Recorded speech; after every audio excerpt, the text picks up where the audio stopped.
Hello, welcome to Saji's innovations. നമ്മൾ ചെയ്യാൻ പോകുന്നത് വളരെ വെറൈറ്റി ആയിട്ടുള്ളൊരു കറിയാണ്. അതായത് ഞണ്ട് കൊണ്ടുള്ള കറിയാണ്. രാവിലെ കുറച്ച് അത്യാവശ്യം നല്ല ഞണ്ട് കിട്ടി. ചെറിയ ഞണ്ടാണ്, പക്ഷേ ഫ്രഷ് ഞണ്ടാണ്. അത്യാവശ്യം ഇത് വലുതാണ്, ബാക്കിയെല്ലാം ചെറുതാണ്. അപ്പോൾ ഈ ഞണ്ടും കൊണ്ട് ഒരു കറി ഉണ്ടാക്കാനാണ് എൻ്റെ പരിപാടിയാണ്. അതായത് ചോറിന് പറ്റിയൊരു ബെസ്റ്റ് കറിയാണ് ഞണ്ട് കറി. നമ്മളിന്ന് ഞണ്ട് കറി ഉണ്ടാക്കാൻ പോകുന്നത് പച്ച തേങ്ങ അരച്ചിട്ടാണ്. അപ്പോൾ ഒരു വെറൈറ്റിയാണ്. അപ്പോൾ നമുക്ക് നോക്കാം എങ്ങനെയാണ് ഞണ്ട് കറി ഉണ്ടാക്കുന്നതെന്ന്. അതിന് മുമ്പ് ഞണ്ട് ക്ലീൻ ചെയ്യാൻ അറിയാത്തവർക്കായി ജസ്റ്റ് ഞാൻ ക്ലീൻ ചെയ്ത് കാണിച്ചു തരാം എങ്ങനെയാണെന്ന്. അപ്പോൾ ഇത് ഞണ്ട് എടുത്തിട്ട് നമുക്ക് ഈ ഞണ്ടിന് ഇതെല്ലാം ചെറിയ കാലുകളാണ് കേട്ടോ. ഈ ചെറിയ കാലെല്ലാം കട്ട് ചെയ്ത് കളയാം. ഇങ്ങനെ കൈകൊണ്ട് പിടിച്ച് എല്ലാം പോരും കേട്ടോ. അതിൻ്റെ ഒന്നും ആവശ്യമില്ല, കാരണം അതിനകത്ത് മാംസമൊന്നും ഉണ്ടാവില്ല. ഇനി ഈ വലിയ കാല് വേണമെങ്കിൽ നമുക്ക് ഉപയോഗിക്കാം കേട്ടോ. അതിനകത്ത് കുറച്ച് മാംസം ഉണ്ടാവും, കറിക്കൊരു ടേസ്റ്റും കിട്ടിട്ട് കഴിഞ്ഞാൽ. ഇനി ഇതങ്ങോട്ട് റിമൂവ് ചെയ്യാം. അതിനുശേഷം എവിടെ പിടിക്കുകയാണെങ്കിൽ ഇത് മൊത്തത്തിൽ തുറന്നു വരും കണ്ടോ. ഇത് രണ്ടായിട്ട് വന്നു. ഇത് വേസ്റ്റാണ്, ഈ തോട് നമുക്ക് കളയാം. പിന്നെ ഈ സൈഡിലുള്ളതൊക്കെ റിമൂവ് ചെയ്യാം കേട്ടോ. അതിൻ്റെ ചെകിളപ്പൂവിലുള്ള സാധനം ഇത് കളയാം.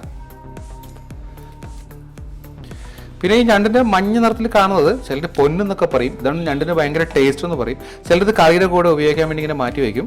നമുക്കത് കറി ഒന്ന് ചേർത്ത് നോക്കാം എങ്ങനെയാണെന്ന് കേട്ടോ. പ്രത്യേകം എടുക്കാം നമുക്ക്. പിന്നെ ഇത് ഞാൻ മാറ്റി വെച്ചു. ബാക്കി ടാപ്പിൽ കാണിച്ച് നന്നായിട്ടൊന്ന് കഴുകിയെടുക്കാം കേട്ടോ.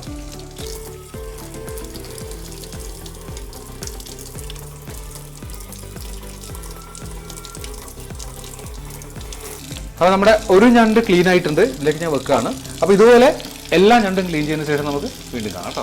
അപ്പോൾ നമ്മുടെ പച്ചത്തേങ്ങ അരച്ച ഞണ്ട് കറിക്കുള്ള ഐറ്റംസ് ഒക്കെ റെഡിയാണത്. ഞണ്ട് ഞാൻ വൃത്തിയാക്കി കൊണ്ടുവച്ചിട്ടുണ്ട്. വളരെ കുറച്ചേ ഉള്ളൂ കേട്ടോ. ഇതൊരു 250 ഗ്രാമേ ഉള്ളൂ. ഞാൻ 1 കിലോ ഞണ്ടാണ് മേടിച്ചിരുന്നത്. പക്ഷേ കുറച്ച് ഞണ്ട് ഉണ്ടായിരുന്നുള്ളൂ, അത്രേ കിട്ടുള്ളൂ എനിക്ക്. അതുകൊണ്ട് അങ്ങനെ മേടിച്ചത്. പിന്നെ ഞണ്ട് കറി ഉണ്ടാക്കാൻ ഒരുപാട് ഞണ്ടിൻ്റെ ആവശ്യമില്ല, കുറച്ച് ഞണ്ട് മതി. ഇതിൻ്റെ കാലൊക്കെ അധികമുള്ള ഈ കാലിനൊക്കെ തന്നെ പ്രത്യേക ടേസ്റ്റാണ്. കറി ആക്കുമ്പോഴത്തേക്ക് പ്രത്യേക ടേസ്റ്റ് കിട്ടും. അപ്പോൾ ഇത്രയും വെച്ച് നമ്മൾ കറി ഉണ്ടാക്കാൻ പോകുന്നത്. ഇതിനാവശ്യമായ ബാക്കി ഐറ്റംസ് എല്ലാം ഞാൻ കൊണ്ടുവച്ചിട്ടുണ്ട്. ഓരോന്നിട്ട് ഇടുമ്പോൾ ഞാൻ ഓരോന്നിൻ്റെയും അളവ് പറഞ്ഞുതരാം കേട്ടോ. അതിതേ ഒരു മൺചട്ടിയിൽ ഞാൻ ഉണ്ടാക്കാൻ പോകണം കേട്ടോ. മൺചട്ടി അടുപ്പത്ത് ചൂടായിരിപ്പുണ്ട്. ഇതിലേക്ക് ഞാൻ ആദ്യം കുറച്ച് വെളിച്ചെണ്ണ ഒഴിക്കുകയാണേ. 2 ടേബിൾ സ്പൂൺ ഉണ്ടാകും വെളിച്ചെണ്ണ. അതിലേക്ക് ഞാനൊരു 10 ചെറിയ ഉള്ളി കേട്ടോ ചെറുതായിട്ട് അരിഞ്ഞിട്ട് കൊടുക്കുന്നുണ്ട്. ഒരു 2 പച്ചമുളക് ചെറുതായിട്ട് മുറിച്ച് വെച്ചിട്ടായിട്ട് കൊടുക്കുന്നുണ്ട്. ഒരു 4 അല്ലി വെളുത്തുള്ളിയും ചെറിയ കഷ്ണം ഇഞ്ചിയും കൂടെ ചതച്ചെടുത്തിട്ടുണ്ട്, ഇട്ട് കൊടുക്കുക. അപ്പോൾ നമ്മളൊന്ന് മൂപ്പിച്ചെടുക്കുക. നമ്മുടെ ചെറിയ ഉള്ളി ചെറുതായിട്ടൊന്ന് വെന്ത് വരുന്നുണ്ട്, നിറമൊക്കെ ഒന്ന് മാറി തുടങ്ങി. ഈ സമയം നമ്മളിതിലേക്ക് 2 ചെറിയ തക്കാളി ഇട്ട് കൊടുക്കണ്ടേ. നിങ്ങൾ തക്കാളി ഉപയോഗിക്കണില്ലെങ്കിൽ പുളി കൊടുക്കണം കേട്ടോ. കുടംപുളി എന്തെങ്കിലും ഇട്ട് കൊടുത്താൽ മതിയേ.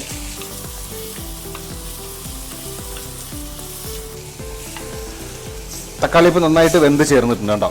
ഈ സമയം നമ്മൾ കുറച്ച് പൊടികൾ ആഡ് ചെയ്യുന്നുണ്ട്. ഞാൻ 1 ടീസ്പൂൺ മുളക് പൊടി ആഡ് ചെയ്യുന്നുണ്ട്.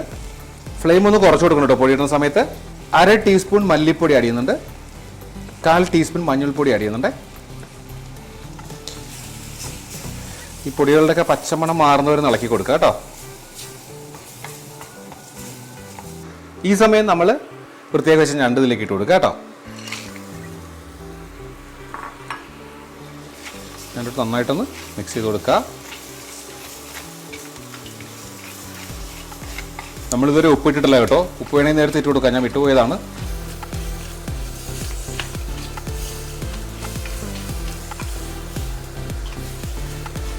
ഇനി ഈ ഞണ്ട് വേവാൻ ആവശ്യമായ വെള്ളം ഞാൻ വെള്ളം ചൂടാക്കാൻ വെച്ചിട്ടുണ്ട്. ചൂടുവെള്ളം ഒഴിച്ചിടണം കേട്ടോ. കുറച്ച് വെള്ളം മതി, കാരണം ഇതിൽ ഞണ്ടിന്ന് കുറേ വെള്ളം ഊരി ഇറങ്ങും കേട്ടോ.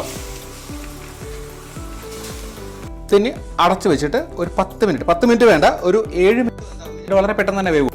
അപ്പോൾ ഞണ്ട് വേവുന്ന സമയം കൊണ്ട് നമ്മൾ ചെറിയൊരു മിക്സ് മീൻസ് തേങ്ങ ഒന്ന് അരച്ചെടുക്കുക കേട്ടോ. മിക്സിക്ക് ഞാൻ കുറച്ച് ഒരു കപ്പ് തേങ്ങയും ഒരു 3 ചെറിയ ഉള്ളിയും കൂടി അരിഞ്ഞിട്ടുണ്ട്. ഇത് മാത്രം നമ്മൾ അടിക്കുന്നത് കേട്ടോ. ഇതിലേക്ക് നമ്മൾ നേരത്തെ ഉപ്പിടാത്ത കാരണം ഇതിലേക്ക് 1 ടീസ്പൂൺ ഉപ്പും ഇട്ട് കൊടുക്കുക. നിങ്ങൾ നേരത്തെ കറിയിലിട്ടുവെങ്കിൽ ഇതിലിടല്ലേ കേട്ടോ. അപ്പോൾ ഇത് നമുക്കൊന്ന് മിക്സിക്ക് അടിച്ചെടുക്കണം. നല്ല ഫൈനായിട്ട് ഗ്രൈൻഡ് ആവേണ്ട, ചെറിയ തരി കിടക്കത്തിരിയിൽ അടിച്ചെടുക്കാം കേട്ടോ. അപ്പോൾ ഇവിടെ ഞണ്ടിപ്പോൾ ഒരു 7 മിനിറ്റോളം വെന്തിട്ടുണ്ട് കണ്ടോ. ശരിക്കും വെള്ളം ഊറി ഇറങ്ങി അപ്പോൾ നന്നായിട്ട് വെന്തിട്ടുണ്ടാവും. ഈ സമയം നമ്മൾ ഇപ്പം മിക്സിക്ക് കൊണ്ടുവന്ന ആ അരപ്പില്ലേ, തേങ്ങ അടിച്ചത് അതിലേക്ക് ഇട്ട് കൊടുക്കുക.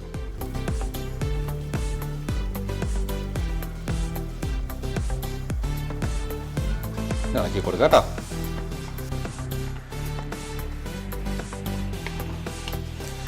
ഈ സമയം ഞാനൊന്ന് ഉപ്പ് നോക്കട്ടെ കേട്ടോ.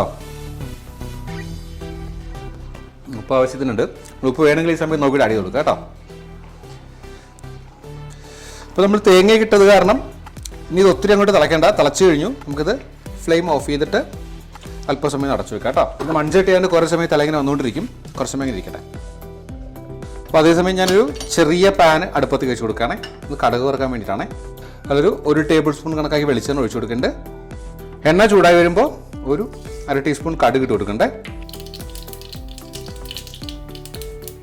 കടുക് പൊട്ടുമ്പോഴത്തേക്ക് 2 ചെറിയ ഉള്ളിയും സ്ലൈസ് ആക്കി ഇട്ട് കൊടുക്കണ്ടേ. ഇത് കടുക് വറുക്കുമ്പോൾ പ്രത്യേക ടേസ്റ്റ് ആട്ടോ ചെറിയ ഉള്ളി ഇട്ട് കഴിഞ്ഞാൽ. ഇവിടെ ഒരു 3 വറ്റൽമുളക് ഇട്ട് കൊടുക്കുന്നുണ്ട്. ഒരു 2 തണ്ട് കറിവേപ്പില ഇട്ട് കൊടുക്കണ്ടേ.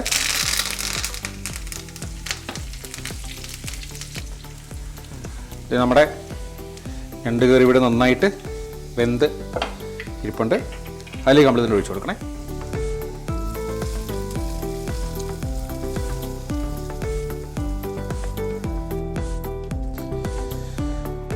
അപ്പോൾ ഇതിങ്ങനെ വെച്ചിട്ട് സെർവ് ചെയ്യാൻ സമയത്ത് ഒന്ന് ഇളക്കി എടുത്താൽ മതി.